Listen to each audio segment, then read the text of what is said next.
इस वीडियो को देखने वाले सभी दर्शकों का मैं हार्दिक स्वागत करता हूं।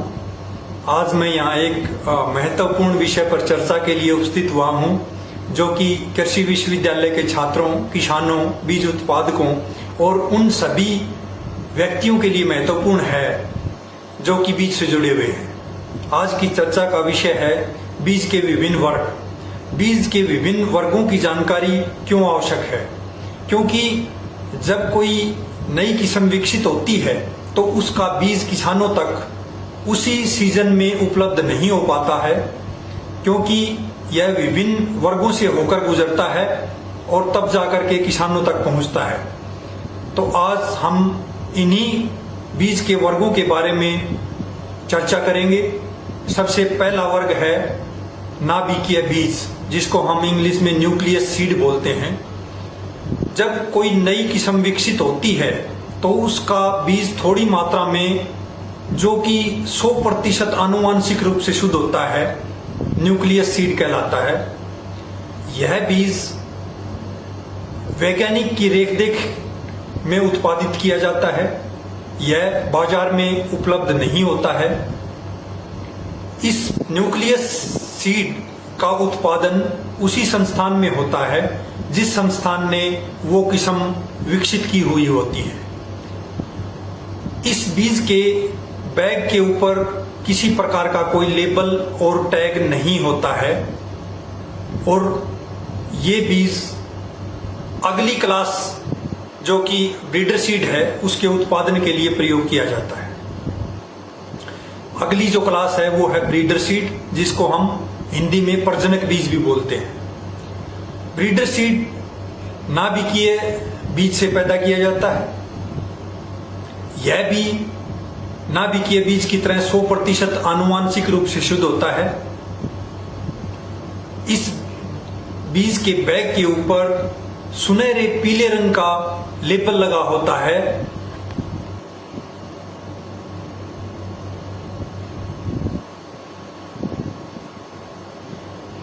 यह भी बाजार में उपलब्ध नहीं होता है। इस बीज का उत्पादन कृषि विश्वविद्यालयों या आईसीआर के संस्थानों में होता है और इसका निरीक्षण एक 6 आदमियों की टीम करती है, जिसमें एक व्यक्ति आईसीआर से, एक व्यक्ति राष्ट्रीय बीज निगम से, एक हरियाणा बीज विकास निगम से, एक व्यक्ति बीज प्रमाणीकरण संस्थान से,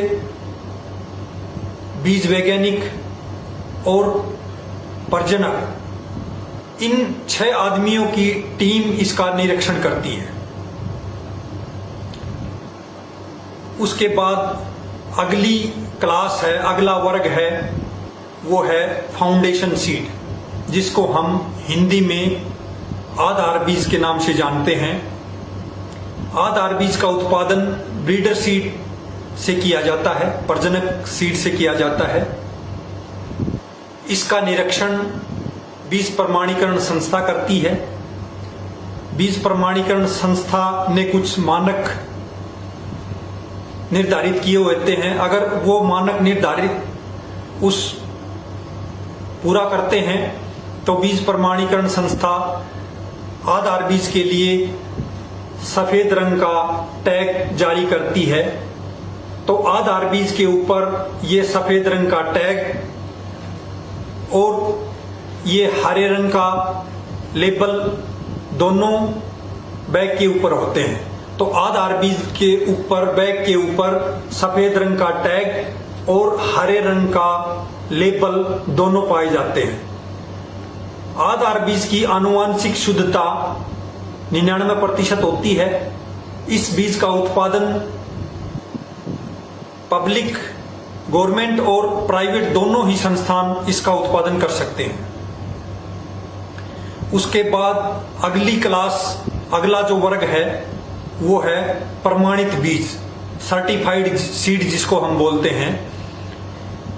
सर्टिफाइड सीड का उत्पादन हम आधार बीज से करते हैं। इसकी आनुवांशिक शुद्धता 98% होती है और इसका उत्पादन पब्लिक और प्राइवेट दोनों ही संस्थान इसका उत्पादन कर सकते हैं। और आधार बीज की तरह इसकी रेखदेख भी बीज प्रमाणीकरण संस्था की रेखदेख में होता है। अगर निर्धारित मानक पूरे होते हैं तो बीज प्रमाणीकरण संस्था सर्टिफाइड सीड के लिए नीले रंग का टैग इशू करती है, जारी करती है। तो प्रमाणित बीज के ऊपर नीले रंग का ये टैग और हरे रंग का ये लेबल दोनों पाए जाते हैं। प्रमाणित बीज के बैग के ऊपर आपको नीले रंग का टैग और हरे रंग का लेबल दोनों मिलेंगे।